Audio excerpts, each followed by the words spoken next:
All right, we are live. Hello, welcome to the Punk Rock Libertarians podcast, episode 340. Tonight, we are just coming off the heels of our appearance on the Lions of Liberty podcast, and just wanted to, for all our new listeners, just we're happy to have you here. But tonight, we are joined with Jared Schneiderman. Hey guys. James Babb. Hello. And special guest tonight, we got Chris Cofer. Cofer. Did I do that right? Cofer, damn it. Did you do that on purpose? Yeah, he did. No, I didn't. You I'm troll. just really. I literally I posted about that a week ago. I know. I was like, oh, I'm gonna call you Chris It's funny. Cofer. All right. I'm sorry, my bad. You told me explicitly good, not man. to do it, and my autistic brain just automatically just called you that. So my bad. And I told you to call me Chris Coomer. Coomer. All right. Well, there you go. And also, we're joined with the great Pete Quinones. Hey, how's it going, everyone? It's going good. What's going on tonight, guys? Where's this streaming? Where? Facebook, YouTube, Twitter. NSA. everywhere that matters. Well, Yeah, but now we everything's got going everywhere the now we feds got are. Pete on the show. We're going to be canceled any minute now. So enjoy it while Yeah. you can. So it will be a MeWe exclusive. This is going on Parlor. That's it. Right. Oh boy. Nice. But James, I meant to tell you. Oh, I completely forgot. But I want to show you that I'm my drink I got tonight. What are you drinking? Or are you just smoking right now?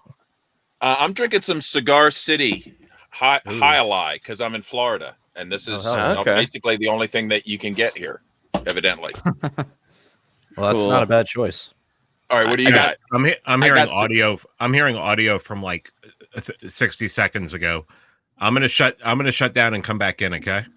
Okay. Yeah, no problem. Yeah, that feed that lag on it sometimes it does that. It was doing that when I was doing the introductions. It was like lagging. I'm like, I don't know what's going on here. I start hearing it, but then it went away. Mhm. But Strange. But yeah. Well, whatever. All right, what are you drinking? What is It's it? a top-notch podcast we got here, guys. I got the 80 Mile IPA. All right. It's from Charlottesville, 3-notched.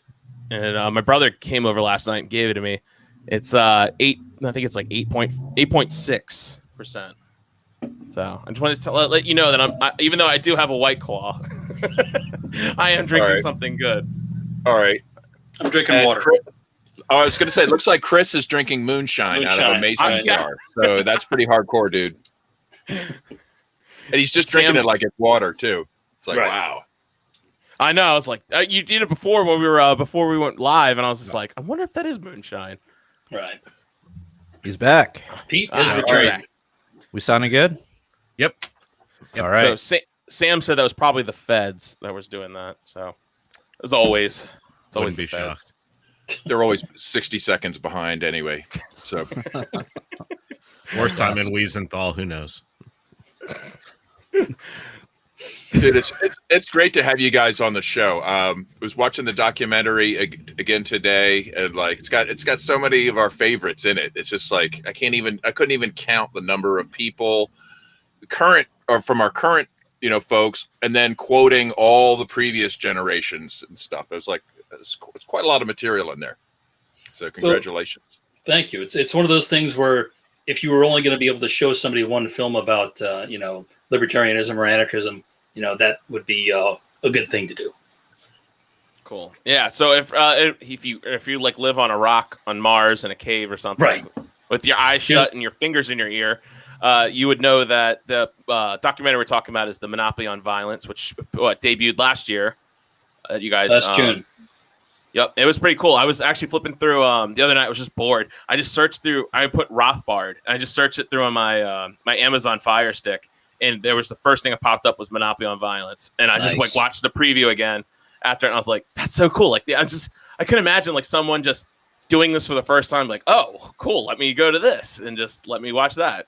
It was pretty fucking cool. Well, what are the results of since then? I mean, this has got to be like what kind of people have been checking it out? Well, it's hard to tell what kind of people have been checking it out. I assume that it's everybody who's in the Liberty movement, and that's kind of like my gauge for, like we had 100,000 views on YouTube, and Amazon measures it in the number of minutes streamed, and it's streamed for about 500,000 minutes. So, and that's in the last 6 weeks. That's not since June. We only got it on Amazon Prime in January. So, last couple of months, it's had a lot of people in it. I have no way of knowing if it's people watching all the way through or somebody going 5 minutes in and then changing the channel. But either way, it's reaching people, and we're pretty content with that. Well, and getting it onto that mainstream platform, that's got to be incredibly rewarding. I mean, it's one thing to talk to libertarians about libertarian stuff, right? But it's another thing to get this stuff out into the wild and really, really reach people. So. Well, yeah, we're actually pretty lucky in that sense because, like a few weeks ago, Amazon just changed their policy for people being able to, submit their films. They're no longer accepting documentaries. Have no idea if we had any part in that, but it's like unless you're a studio, they're not, your documentary is not going to go on there probably for until they start taking them again, which might be never, might be a year or two. But I don't know. I don't know if that's going to affect us on the next one because we've already got one up there. So they might just say, "Oh, okay, you're already in." Have you gotten any feedback from just like normie people, just like regular people reaching out, not necessarily like within the Liberty community, just only regular people? Only a few, like as far as I've seen, it's the kind of thing where people will comment like, yeah, I showed this to my friends just to let them know what I was talking about. It was like I guess they considered it a clear and well done presentation of the ideas that they're into, or at least some of them. But it's you see comments here and there like, wow, I didn't know about this, and I've been thinking about this for years, but didn't know it had a name or whatever. Mm-hmm. It's kind of hard to tell, Yeah. Right. Pete, you had any normies tell you about it? No. Everything I hear comes from either you or Robert or somebody else who, just says, a friend saw it and they thought it was great or something like that. They thought it was informative. Nothing earth shattering. I guess I would have told you already. Can we get it? We need to get it banned somewhere. Like, can we have we reported this to Occupy Democrats Facebook page, or who we need to get some people outraged about this. Like, who we call on? I'll share it to the DNC page in the comments because we actually do have the whole film on Facebook as well. So if you wanted to share it with your Facebook friends, you could do it that way. I'd like to see the stream of fact-checking disclaimers that might pop up on there. They would be hard pressed because we paid attention to make sure that we had the facts accurate. And but that doesn't matter. It's the true. context. That's true. I mean, we feel additional context may be required when you may get the idea that you're being ruled by an elite group of assholes, but you must. Yeah. We want to let you know that elite group of assholes disagrees with that assessment, and they make roads. Exactly. In case you where's forgot. Kyle? Where's Kyle when you need him? He is good fun. I guess he's playing hockey or something. As long as someone's hurting him. Just kidding. But that violates the nap, guys. Does he believe in the nap? No. Nope. No. Oh, of course not. Of course not. It's our favorite status. Yeah. I think it's sort of weird too, but anyway. But it's really helpful to have him on the show, I think, so we can check in with the status and get their perspective. Like how can you explain that, statists, Kyle? It's good. That's funny. He did tell me he liked the movie, so I mean, it obviously didn't convince him. So we've got to work on our act. Got some work to do. Yeah. Yeah, I got some He's work the true to do. He's the true litmus test. Which is funny because he made an appearance on it, which was pretty fun. And he was like, "I can't believe I somehow made it into that." I didn't know he loved it. I didn't see him in there. Where is he? Oh, that's great. He's on a meme, dude. He's on a meme. I mean, he's on a meme that I made in a film that I made. So how shocked should he be?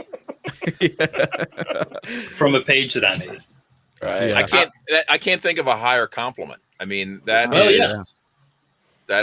that's extreme. Yeah, he's He now can part of tell- history. Right. He can tell his kids if this video makes it to that, you know. I mean, just Hey, guys. imagine him at age 65, and somebody comes up and says, "It's the dude with the helmet," you know, from that movie. Right. I mean, I That'd can be only hilarious. Hilarious. Yeah, but so the Monopoly of Violence, you say it has pretty much like, you know, what things did you say you did with this that you were hoping for? Because we have you guys on to talk about your guys' new documentary that you guys are putting out. Like, what things do you hope to accomplish in this new documentary, which you think you might have like missed the mark on in the last one? Pete, Like you just wanna jump in? production wise. I mean, improved production, sure. Yeah. Having Cody there. What's Cody's last name? Cody Smith. Smith. Yeah. And having Cody Smith there as a professional videographer, it's going to look a lot better. That's He's one also thing I'm Yeah, sorry. confident in. Go ahead, he's also like a motion graphics, really good That's with right, that right. stuff. So he only did a few of the graphics on the last one, but I feel like if he's now that we brought him in like a couple of months before it was done, and now that he's here in the beginning from this one, I feel like he's really going to help the whole film look great, because you know the last film was really kind of rushed. You know, we told everybody we'd have it ready by like March, and then we said okay maybe in May, and then we ended up putting it out on like May 31st. So yeah, a lot of pedal to the metal toward the end, and you know he really helped us out. But the main difference we're going to try to accomplish in this one is that it's America's police crisis is more geared toward a mainstream audience. It's not just like, hey, here's some radical ideas that you probably never would have considered. It's just like, hey, you know, here's something everyone recognizes as wrong. You know, the problems with the police in America, and we want to explore some of the causes, and then even highlight some of the solutions, and not even just solutions that anarchists would talk about, but you know, solutions that you know that are being offered even in the news. You know, like that mainstream normies are already used to hearing. So it's you know, we'd be able to hear like defund the police. Well, we want to explain some of what all that is, because that doesn't really make any sense to me. You know, that's if you're not going to get rid of the police, what's the point of not paying them? They're not going to hang around and just sit there and go, well, what do we do now? Well, they can work for their extortion alone. I mean, if they're good at what they do, like, I mean, I feel like that should be. It's like you only get paid in the speeding ticket, the revenue you collect at the roadside, maybe, or whatever you pick up from drug busts, or just on your civil asset forfeiture. You know, we can have police entrepreneuring. It sounds pretty horrific. AKA dirty cops, but now it's all of them. Well, I've been trying to introduce the idea that like defund the police. That just means you don't pay your taxes. You know, like that's the really only sure way to defund the police is to defund the state. So if you know, somehow that's not getting a lot of traction though. Because it's my biggest gripe with the whole thing that happened, you know, this summer was that BLM, since its founding, they don't want solutions. They just want to be angry. And they like that's about it. Like I can't really find a particular moment, because you'll tell, okay, you like, you know, you want this to stop. Well, how about we get rid of taxes? How about we, you know, completely eliminate like this thing and this and this and this. And they're just like, no. I just want to be angry. I want more black police officers. That's what we want. I feel like in the beginning they did have a few solutions, but those solutions sort of subsided. Like we stopped hearing about them. You know? Well, they're just ethereal. It's like defund the police. Well, like you said, what does that mean? What does that actually, you know? To some it means increasing the police budget. I swear to God, right? They came out and they said, well, you know what? If you're really going to ask us to tell our police officers not to just execute randomly, that's going to be a lot of training. That's going to be expensive, and somebody's got to pay for that. Okay. Yeah. And so if you defund us, how can we train our officers not to brutalize the community? Right. I swear to God, that's their argument. It's out there. No, you're right, man. Yeah. Well, it's like weird... they seem like they're not used to talking about realistic solutions for police problems, and so this is all kind of a surprise. It's like when you say, "Well, what if we just stop paying him?" When you get $10 billion in donations in like a 6-month period, that's what becomes important. Right. But you say that, and they're like, "Well, it's not a real organization. It's not real." I proved it was a real organization in an article, and I proved that those people that were out on the streets were not out there organically. I mean, I proved that because they proved it when they started going after when all these these independents who know nothing, the org and the people on the street are different. Listen, that fucking retardation all year. I fucking proved that shit was wrong when those motherfuckers went after the org and they said, "Hey, how come where's our money?" Right. Wait, are we talking about BLM, like the BLM organization? Yeah. Okay. Yeah. There's no fuck. I'm fucking pissed off at that fucking grassroots on the ground bullshit is different than the people up there. They proved that this year that it's not. So can we fucking drop that bullshit? Because I heard enough libertarians, fuck you libertarians, saying that bullshit. Yeah. Fuck yeah. It gets infuriating when they're like, no, you just gotta understand. They're just commies in the organization that are they're just commies up there. I promise you, the people who are fighting were good people as they were burning down businesses, killing 19 people and causing billions of dollars worth of damage. Yeah. I've always felt like that was just such a bullshit red herring. Okay, cool. They're being told what to do and radicalized by by open Marxist, I'm sorry. Right. There's a definite lineage there. It's not just they're separate. It's not like, I guarantee if you talk to the people on the ground, they might not know who Marx was, but they know what they're told what to do, what's expected of them, the people that were rioting. And it's just crazy. Like, if you see people just getting in each other, like, it's funny. You see like teenage white people getting in old white people's faces, demanding them scream Black Lives Matter as they're just trying to eat at a business that's struggling to survive because of these fucking COVID lockdowns. It's just fucking terrible, man. And you can't tell me that it's somehow better. Well, I mean, it says on the org's website that their founder, Patrice Cullors, part of her title is she counsels the people on the ground. She basically runs the ground. She runs the people on the fucking ground. It says it on their website. I got called a racist for pointing that out. It says it on their fucking website. The org and the people on the ground are the same fucking thing. Fuck you motherfuckers who were saying that all fucking year last year. Fucking pissed me off, man. No, I get it, man. I was just like, okay, you guys, they're like Dave was talking about this on his podcast a lot. Just like, what if you're at these regular demonstrations where businesses are getting smashed up, and then they say, "Oh, it's just the white agitators. It's just white agitators coming in and starting that shit." I'm like, nah. I've seen videos, and I'm, maybe there might be one or two, but the most of that shit, the people that were looting and spitting. What was that dead cop? He was like dying, gurgling on his own blood, laying in the middle of the street. And like there was this black guy who was filming him because he was trying to protect, like, I don't know, some store or whatever. And they were sitting there like spitting on him, saying, "Oh, yo, you fucked up, old blood. You fucked up, old blood. What's you doing?" And it's like it was all black people. Like, I'm like, that didn't look like a white agitator to me that was doing that. Now, what about there were police precincts that were taken over, right? Like, it wasn't all just violence against Starbucks or corporations. There were a couple like legit targets in there. All right, weren't there? I mean, yeah, there were a few police stations that got taken over. Which I was like, yes, finally. That's cool. When they first did that, and that's the meme. That was the meme. I was talking about this meme that I made that like went like over like 1 million people it reached, and it got like over like 500,000 shares, and it was incredible. Wow, it was like because. I know. I got to toot my own horn. All right, man.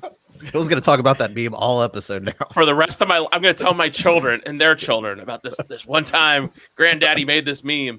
But no, it's true. And it was just a meme where it said like that they took, it was like from the stupid like FOP, whatever dumb bullshit whatever the news station where they said, "Oh my gosh, they're destroying police cars and destroying the whole precinct and whatever fucking place that was."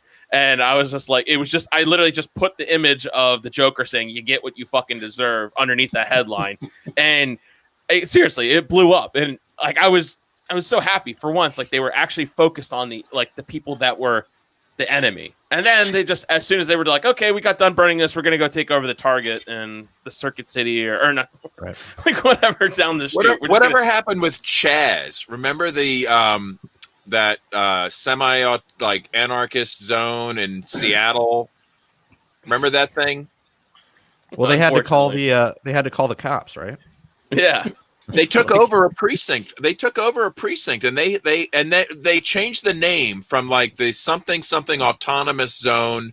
And then they immediately and then it was like, "Oh no, we're part of you guys. Really? We're not really, like." And they just seem to like have quickly like lost their revolution. Their zeal.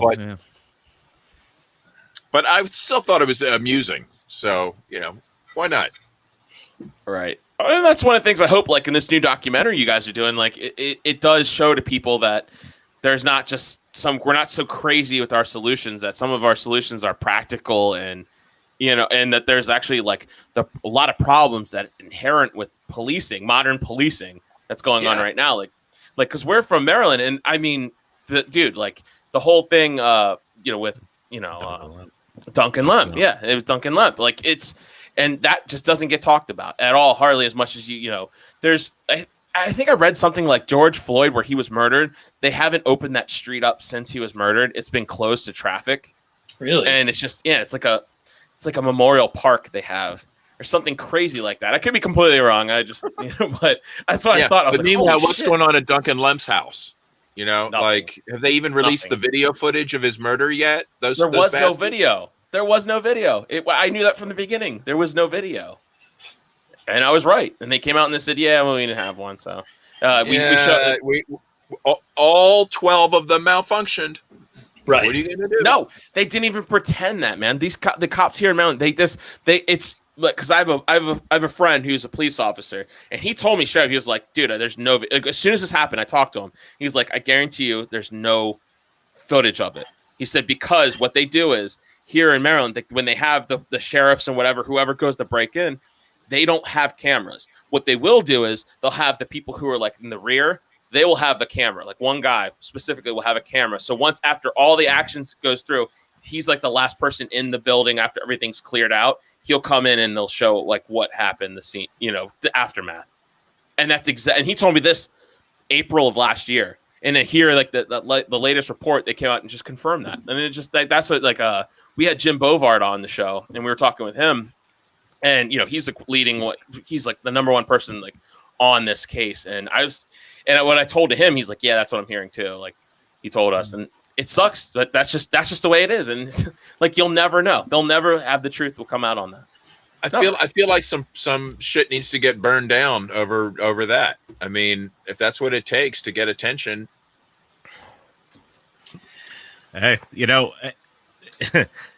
it's funny. I saw like some right winger retweet something about hey, when we lost the election, we didn't burn down cities, and I'm like, well, maybe you should. And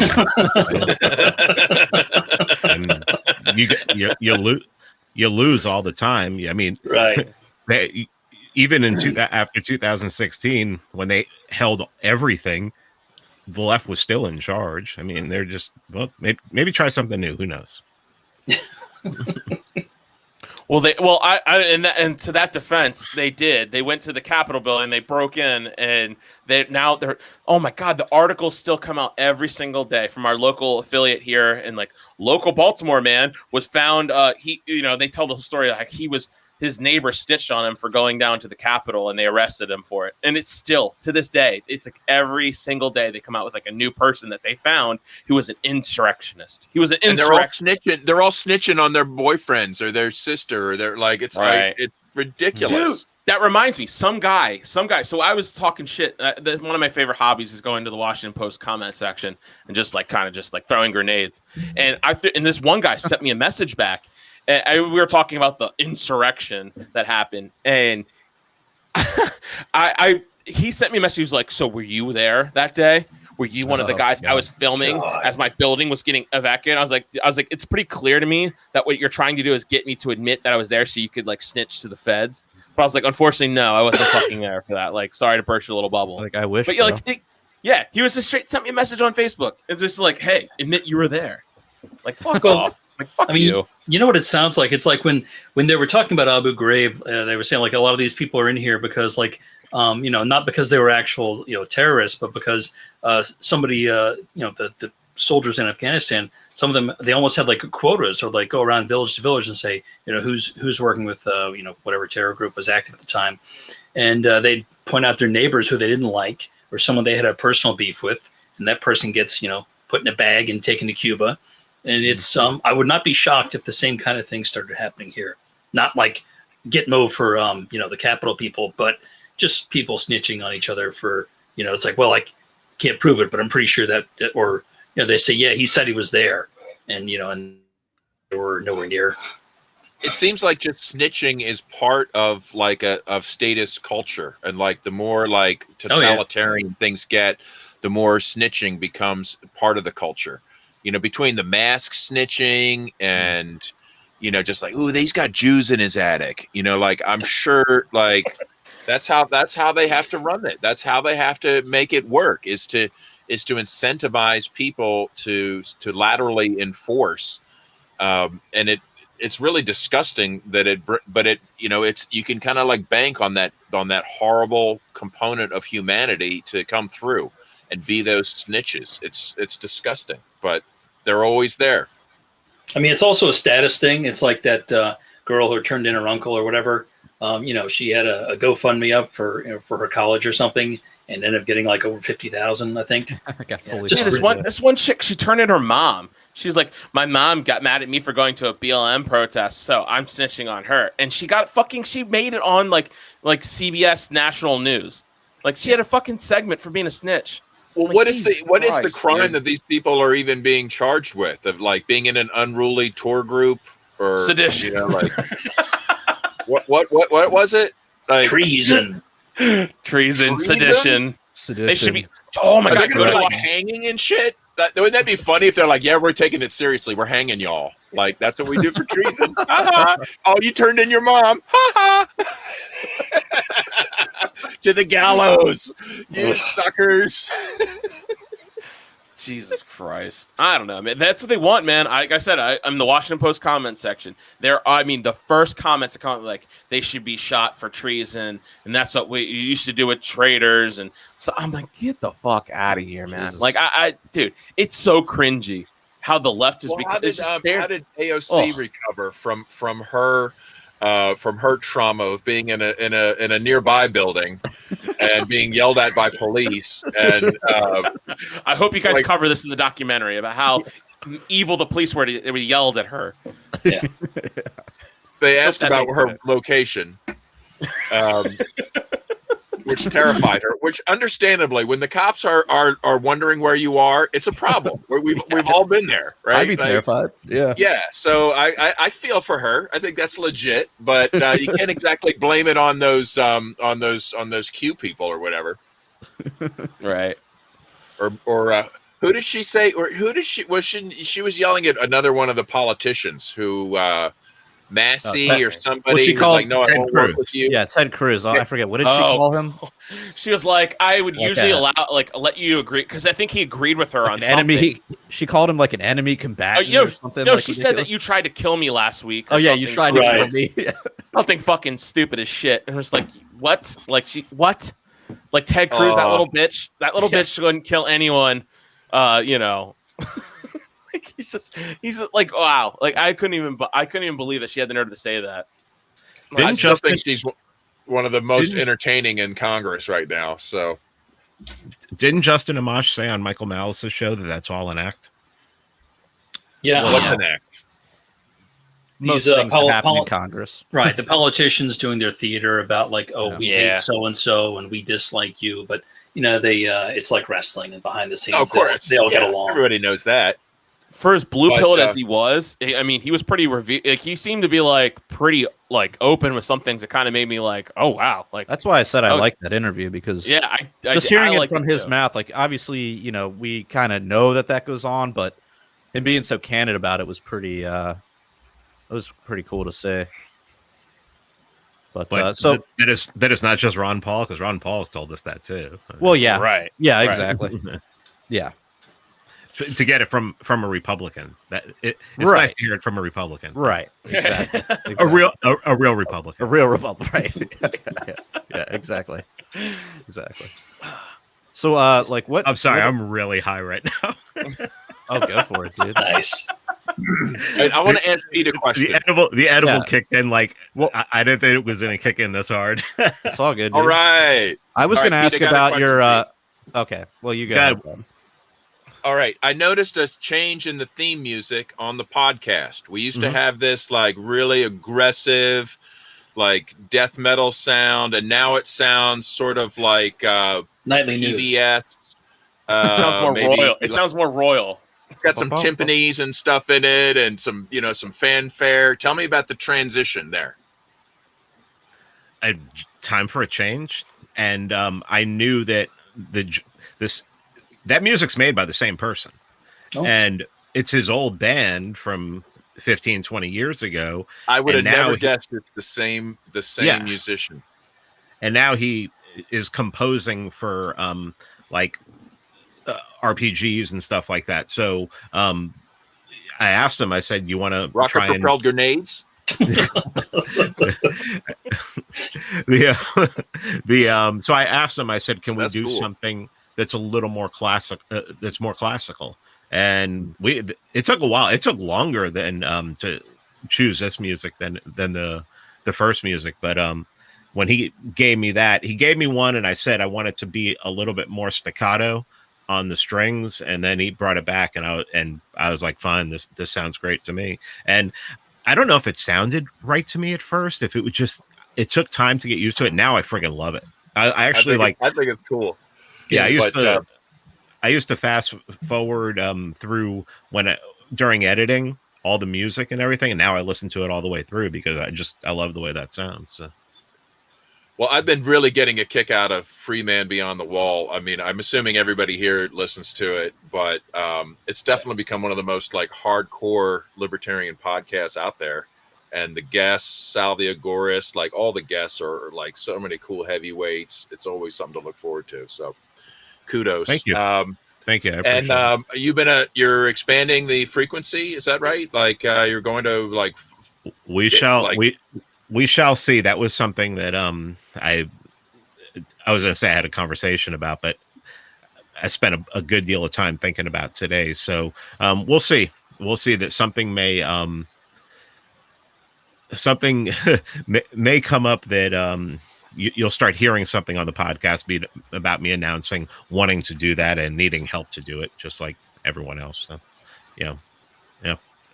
Nice. Well, kudos to the content creators that are out there, making documentaries and podcasts and, and just, pushing this. And I mean, Punk Rock Libertarian Podcast, of course, we are, inconsequential in this realm, but you guys are doing some killer shit. So it's awesome.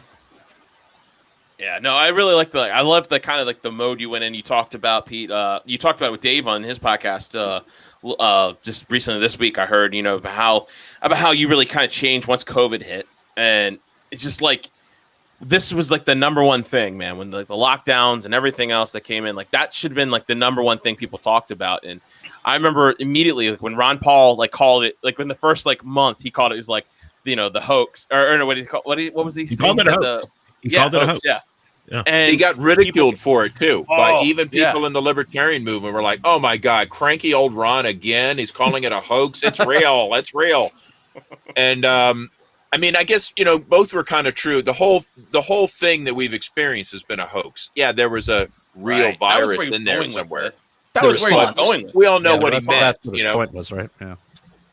But But, Pete, you took off with that, this year, and I've been digging a lot of the stuff you've been doing lately. So you did a lot of shit with Vin Armani.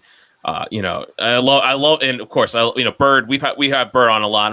I'm friends with Bird, so with him coming on your podcast and he just talks about communism and shit like that, and it's always so cool. So I really appreciate the way you've been going this past year. Oh, thanks. Yeah, we just released another episode about the communism like 2 hours ago. So last one was about. Well, you make Joe want to kill communists, so that's this good. one is good. Yeah, I see that. No, this one's going to be. This one's good because this is the one spear of communism that was probably the most brutal, and this is a hard. Man, this is a hard podcast to listen to because when they start describing what they were doing down in Peru, man, it's crazy. It is fucked, man. It is fucked. Wow, I have to listen to that, man. That sounds good. But going back to the documentary. I guess we've kind of hit on it's about the police. It's about modern. Would you say it's about modern policing, or just is there a certain point you guys were heavily focused on, or you guys can talk about the history of the modern police force going back to like the 1800s? Well, yeah, we're actually going back to the mid 1800s, like in. Wow. It's like they obviously started in like London and Paris and came here to most of the major cities. But we want to, we're going to have a brief mention of things like when there were constables or whatever. But what we're focusing on is police forces, like when there's dudes roaming the streets looking for wrongdoers, that kind of thing. The patrolmen, what we deal with now. So we want to talk about when that started and why it started, and figure out how things got to be the way they are, how the cops got so militarized, and of course, is it true that comes from like the slave catching like profession? No. Well, it's a meme. That wasn't the primary influence on police forces. Like there were obviously some slave patrols in like some cities, but that didn't really dictate how police forces were going to operate throughout the rest of the country. It's like there was some law enforcement / bounty hunting function there, but I don't feel that it was the most influential element in the formation of how police operated. Well, I'm really looking forward to this documentary. And what stage of production is it in right now? We're actually still early. We've booked several interviews with authors like Alex Vitale, who wrote The End of Policing. Tate Fegley, he's like expert in the economics of policing. Talks about how the problems with the incentives there. Which is I'm looking forward to finding out more about that. But really, we're also still we're in the researching part. Like we've got 3 researchers working with us: Christopher Sauerrein, Killian Hobbs from the first movie, and Jeremy Hammond from Agorist Nexus and various other places. And Adamo Freeman and Pete Eyre from Cop Block.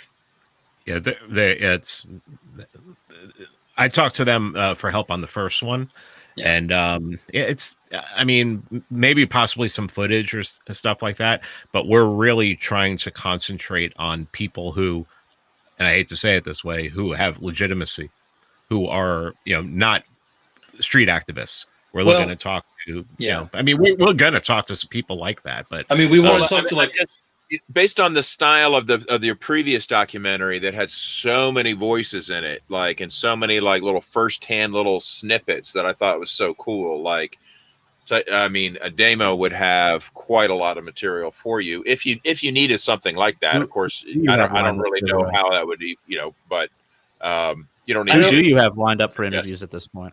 Well, at this point, Alex Vitale, the author of End of Policing, Tate Fegley, economics expert, and Norm Stamper, who wrote To Protect and to Serve. He was a Seattle police chief during when the WTO riots were happening in the 90s out there. So he's kind of seen a lot. And they obviously have different opinions and approaches to this, which is what we're looking for. We're looking to sort of show people what the variety of approaches are, so that they can at least look at it and say, oh, okay, I never realized that was an option. Okay, and here's the pitfalls or downfalls of that particular option. It's not going to feel as much like an anarchist film It's really going to just be us surveying what the problem is and what the potential solutions are, even if they're, we're going to be including solutions that we wouldn't necessarily personally advocate, but we just want people to show, we want to provide a context for what those solutions are and who they might appeal to. Which I think is awesome. It's good. Like, I think your reach is going to be tenfold on this, like, because you're going to, this is a hot button issue. Oh my God, maybe awesome. 100-fold. Right. Hopefully.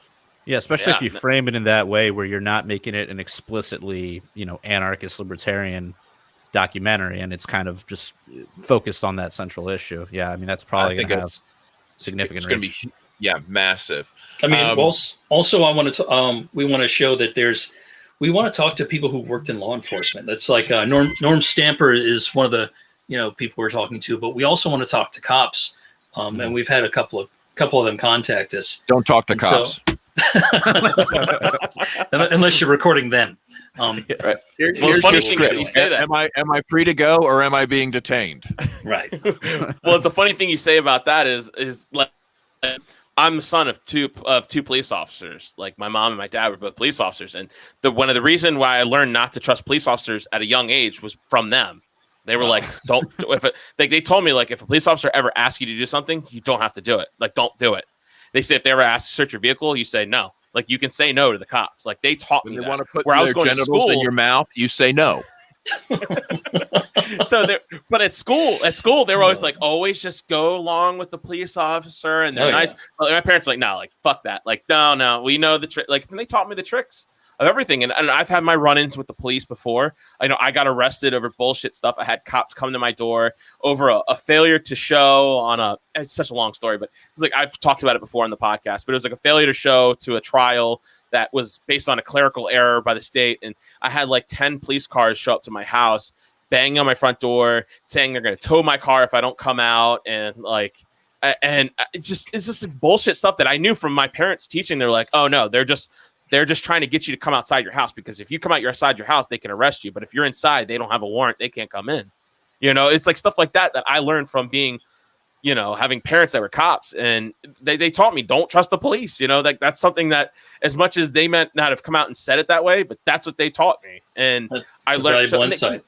Yeah, and they even turn on my faucet, right? They turn on my faucet, and I'm sitting there watching my window. They turn on my faucet, so my hose is running all down my driveway. And they sat there, and they parked like 2 houses down, and I watched them for a half hour just sit outside my house, waiting for me to come out and turn off the hose so they could arrest me.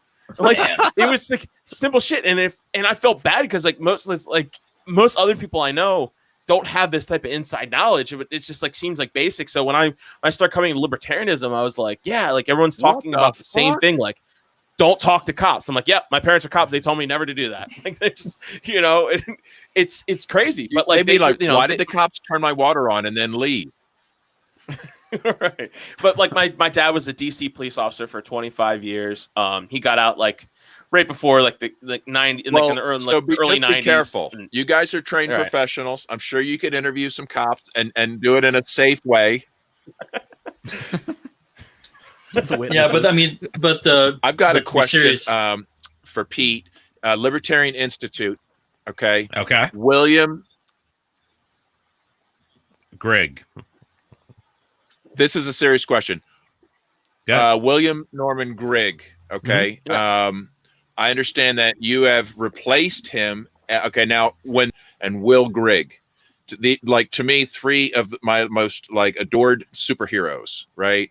And then we lost Will shortly after that, and devastating, obviously. But Pete, can you just tell me about like, what does it mean to you? When I heard that you were like stepping into that role, I thought like, shit, I don't really know anybody else that could do that kind of a job, but that's some hellacious shoes to step into. Yeah, it's one of those things I don't even take seriously when Scott says it. It's like I can't step into William Norman Grigg's. I mean, Grigg was. I think Scott says it the best. He was the best of us. He was the best podcaster, the best writer. Clearly the best thinker. So, it's just.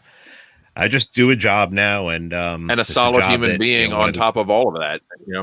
Yeah, and I'm just doing a job now that a a great use to do, and I don't even think about that. I think about the fact that Will's gone, and I think about some of the great stuff he wrote in some of the podcasts that I can listen to over and over again that he did. But yeah, replacing William Norman Gregg is not, I mean, it's like Impossible. That's not anything that's Absolutely. in my mind. Yeah, it's not in my mind at all. So, but anyway, I was still glad to hear that you were, they need more smart people, in there. So, well, maybe I've been we'll a find supporter of the Libertarian Institute since day one.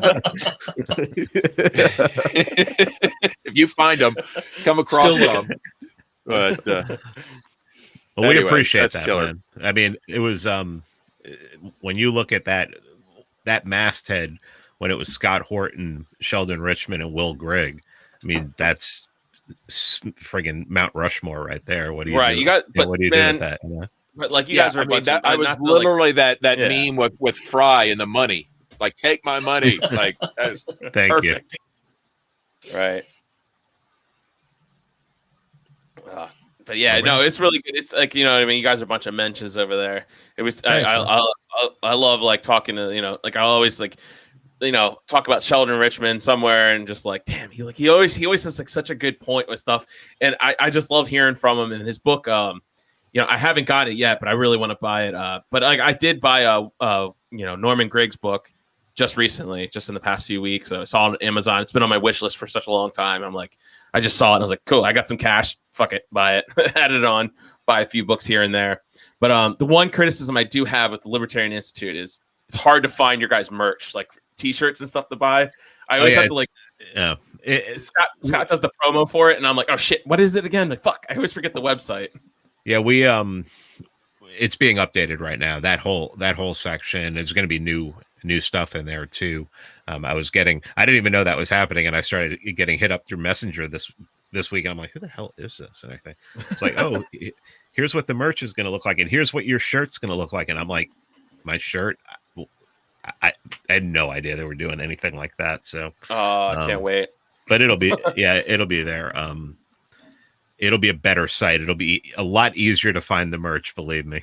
Especially after we get this fundraiser done, and every time you go to the site, that banner opens up, and it's like, oh my god, it does it. It does Right, that too. When I go in there and I'm signed in as an admin. How much money do you guys need still? I think. Let me see. Hold on. Let me pull it up. I've got it up. You've raised $45,000 of the $50,000 you're trying to hit. Yeah, I need another $5,000. So you're at wait 40. Where you at, Bab? Saw some Bitcoin that you tossed into the ocean. No, saying how much is left? 5,000 is left, Bab. How much is left? What is that, like 10,000 left? What do you do? Can you hear us? Can you hear us speak right now? Or are you just that stoned? What is going on? Say it again. I mean, didn't he just... you really... Yeah, we keep talking over each other. I can't. That's anyway. I was just going to say, didn't he just start that fundraiser like a week ago? No, that's open 3 weeks now. Oh, okay. Still, that's. I know. Still, I think we need to unleash some of these punk rock libertarian podcast Bitcoin billionaires. Okay, and there's a lot of them. A lot. Keep your satoshis. I'm not saying like part with your satoshis, but you're covered in case of emergency. So dip into those filthy FRNs, right? And drop them some. Like, what's the URL? Right. Is there a place where we can give out to the Libertarian Institute? Is there something you could tell us right now where people, listeners want to go? Should be Libertarian Institute /support. Perfect. All right. I think it's /donate. /donate? Yeah, it is /donate. I'm an idiot. Come on. Ours is support. It's ours was statelessfilm.com/support. Yeah. Cool. Yeah. No. So let's talk about. So what are you guys looking for the film? I mean, you guys still taking donations? Or? Yeah. Obviously. Okay. We started with Indiegogo, but the thing is, it's like only half of the money we've received was given through Indiegogo, so it kind of looks like we barely got anything close to our goal, and we're actually about halfway there. But I mean, the reality is we we can make the film now with the money we have.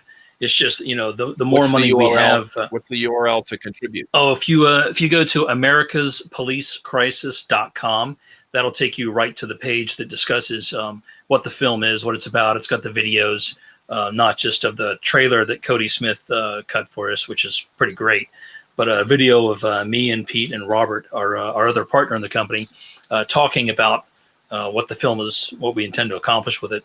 But also it lists how you can donate to us, like via PayPal, the various cryptos that we accept, things like that. So it's like, even though we have enough money to make the film, the more money we get, like towards the end, like the more money we can spend on marketing, because this is the film where, thank you, where we really do feel we're going to have the most reach. So, the more money we can spend on those Facebook ads or Google ads, the more people get to see it. Yeah, man. Well, right hopefully, a bunch of our people listening now, if you guys could throw over whatever, I mean, you guys take donations of any amount, you're just goal, right? And, oh yeah, any amount. It's like, in fact, there was for the original Indiegogo crowdfund, we had 3 different perk levels, and we are honoring those still, even though the Indiegogo campaign is officially ended. For $50, that'll get you a Blu-ray copy of the film once it's done, and also a digital copy. So you can just watch it on the go. For $250, that's the contributor level. That means that we list you, we thank you in the film, in the credits, which is something we also did in the first movie. So a lot of people wanted that because everyone likes saying, yeah, that's me in that movie. I helped make it happen. And for $1,000, you get to be a producer on the film. And not only are you listed as a producer in the credits, we list you on the Internet Movie Database, so that you can be at a party and you can say, yeah, I'm a film producer. And they can say, no, that's not true. And then you click on the movie you produced, and you can click on your name. They're like, oh, wow, you really are a film producer. So, and you're going to slay a lot of pussy doing that. Yes. Just letting you guys know. Yeah. And chicks, that's the goal. Wait, and then chicks are interested? Then suddenly the chick wants to go home with you? Mm-hmm. Yeah. So, I think it's an excellent strategy. And that's only for really 1,000? Yeah. Yeah, I mean, think about what the average film producer would have to outlay in order to be able to pull that off. Right, it's a discount. Yeah, I like it. Right, man. But no, that's awesome. Like, I really hope you guys make your mark. I'm gonna probably send over something now if I can. Just give you guys a little. Thank you. Throw you guys a few shekels, and hopefully, Punk Rock Libertarians can keep that big thanks that we got in the last one. Hopefully, we can get another one. You will get it again. Right. That's it was so cool. Like, I remember watching it. I was like, you're like, thanks to Punk Rock Libertarians. Let's give them the Punk Rock Libertarian boost. That's what it's called. It's all about here. The bump. Right. It's a PRL bump. It may be like $37, but fuck it. We'll take it. Shit. But no, that's awesome. I'm glad you guys are, you're halfway there. Hopefully we can get you guys a little bit further that way. Please don't do that. Don't, Jared. Don't, Jared. don't do that. It's going to be stuck in my head the whole goddamn night. Fuck, Jared. Ugh. Sorry, bro. But anyway, yeah, well, that's just my autism just going through. You sing like one song. Like, I already had, dude, Pete was wearing a Misfit shirt when we first started. And I immediately, like, the Bullet EP is stuck in my head now. Like, I've been singing it after I saw it. I was like, oh shit, yeah, fuck the Misfits. I was like, yeah. So that's on me. That's on me, guys. I apologize. But is there anything you guys want to talk about? Anything that you guys haven't really spoken before? You want to tell people about this new documentary? Like, anything that you've been meaning to tell people besides just where to donate? Like, what excites you guys about it? It's going to be a different approach. I think everybody who liked the Monopoly on Violence will still be very pleased with what we produce. But it's not as much of us telling people what they want to hear, which is what a lot of libertarians, it's mostly libertarians that saw the first one. But it's just about us exploring an issue that's really important. And it's not just going to be us lecturing people. It's really going to be us exploring things, and it's going to be kind of an emotional film. It's going to be, we want to explore the people who have lost those, if had their loved ones, killed. Like we've talked about Duncan Lemp earlier, and Breonna Taylor, people like that, and it's a really big deal, and it's just not the kind of thing that people are used to seeing for 30 seconds on the news, and we want to give it its due. We want to explore it further, and not only that, but I think it's important for us to talk to people who've worked in law enforcement, because if you can't understand, what it's like to be a cop, then it's, you have to be able to at least somewhat sympathize or empathize with these people, because, I as much as I like to talk shit about the cops, I don't believe that they're just born monsters and they finally found their place on the force. I mean, that may be true, but I think it's true. Well, I think they said it all. I think they started off as people, some of them, and as a fertilized zygote, yes, but then it was downhill from there.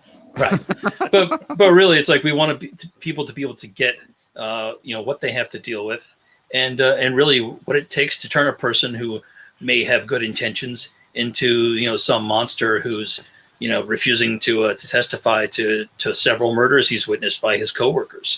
I mean, just imagine any job you were in if one of your podcast hosts here just killed somebody, and you're like, well, we'll help you bury that dude, and just we'll lie about it afterwards. Never doing that for Phil again. Yeah. Everybody gets one. The hooker deserved it. I'm thinking that's something that I would help with. Yeah, right. I'm like, you guys better help me if I murder some depends on who it is. If I want to take out Kyle Wagner, you guys better help me bury that body. All right. I don't know. Bury it under the road. I wouldn't go that far. I would. But anyway. Well, him better than me. Right. So what do you think about time? So how long was the Monopoly on Violence? How long did you guys get that down to? I forget. Was it 2 hours or hour, 45 minutes? So is that what the same time frame you guys are trying to do with this next documentary? That'll probably be the longest that it is. It's it'd be nice if it was 90 or 100 minutes. I don't want it to be too dragged out. I don't want people to get bored. We're gonna the music's gonna help and everything. We've got JJ Boogie again from Arrested Development. He's doing the music for this, and it's awesome. Yeah, we're leaning more towards instrumental hip hop, beats type of thing. Just to make it move along a little better, and it just it feels more appropriate.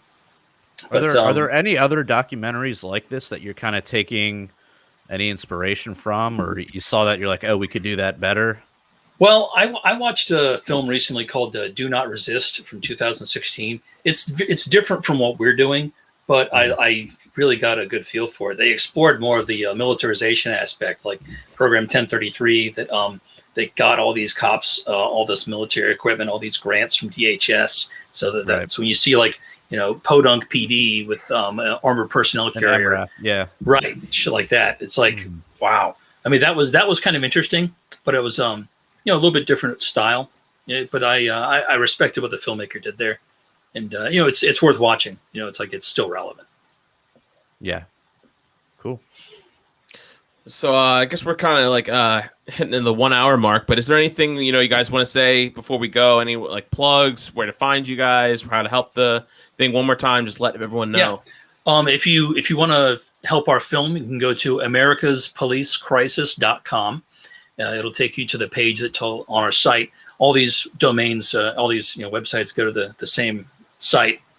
Statelessfilm.com is our company website. You can learn more about us, how to support our ventures. Also, the monopolyonviolence.com will take you to the Monopoly on Violence page of our website, and that'll tell you how you can where you can see that film. You can see it on Amazon Prime streaming for free if you've got Prime, or you can rent it if you don't have Prime. It's got links to the Blu-ray, so you can buy the disc, and I mail those out every as soon as I get the orders. And it's also got a link to where you can find it on YouTube, and there's a little bit telling you about the story, and also you can find out who all we've worked with and what they worked on. So it's a good way to keep up with. It's you can see the collaborators we had for the first film, and many of them are returning for the second film. So if you ever had any questions about what Pete and Robert and I are up to, statelessfilm.com will have everything. We're going to start having posts there regularly with production updates, because after we do an interview, maybe we'll post a little video snippet, let people know what was happening, or if we need more help, you'll be able to find out what our specific needs are, because we may come up with something like we need something besides money, like we're going to a particular city and we need somebody to help with this or that. But just those 3 domains, but mainly for the film, americaspolicecrisis.com. That's the most important one right now. Cool. I just went to the site. I just donated a few guys over PayPal. I just sent over you guys a few shekels. So thank you so much. Just now, I hope all of you guys listening, whatever you guys can afford, just anything, man, just send it over, man, because this story needs to be told. Links at the bottom of the screen for the website, americaspolicecrisis.com. Check that out. Anything, man. I just did it. Just anything you want. Just send it over. Just do it now. Phil's a poor. I'm a poor. But no. So Pete, where can people find you for the time being before you get blocked? Oh, well, my Twitter account is anonymous. Unless you know what it is, you're not going to know it's me. I cannot put my name. I can't put it on an account. It'll get destroyed automatically. I'm permanently banned from Twitter. And, wow. And this morning I started a 30-day suspension on Facebook. So, so you can find him on MeWe. Yeah, you can find me. You can find me on MeWe and Instagram. I've been trying to concentrate on the gram a little more. LibertarianInstitute.org, obviously, already mentioned it, and Free Man Be on the Wall podcast. Perfect. Well, I love everything you're doing over there, and like I said, anyone go donate. I just did. If I can do it, anyone can do it. It was simple. I just did it just from my phone. Yep, Sam. Yep. Thanks, Sam. You said thanks for the work. Thank you, do. Sam. Yep. Thanks for watching, Sam. Dude, he's been listening the whole time. That's awesome. But I just want to let you guys know, if you guys like what we're doing over here on Punk Rock Libertarians, please check out our Patreon. We're going to do an after-hour show. Pete said he can stick around for a little bit afterwards, and we're going to talk a little bit more, get a little more in depth on some things. If just go over our Patreon. It's for it's like $1 a month. Just you can check out that and our whole back catalog of after hour shows. We also have T-shirts for sale. Oh, before that, but we also we talked about PRLfans.com. Find out other ways to donate to the show to get access to our after hours. Anything. Send us some Bitcoin, some crypto. Do something. Go to PRLfans.com. And we also, if you guys want T-shirts for sale, we got Punk Rock Libertarians T-shirts over at libertariancountry.com. I believe he just added a bunch of new colors for, not just the black T-shirt. So if you want something else, go over there and check it out. If you use the code PRL or PRL podcast, you get a 10% discount. Use the code PRL2 if you want a 20% discount if you spend $50 or more. Tonight, once again, as always, brought to you by Moral Bob's newly framed podcast, Hidden in Plain Sight.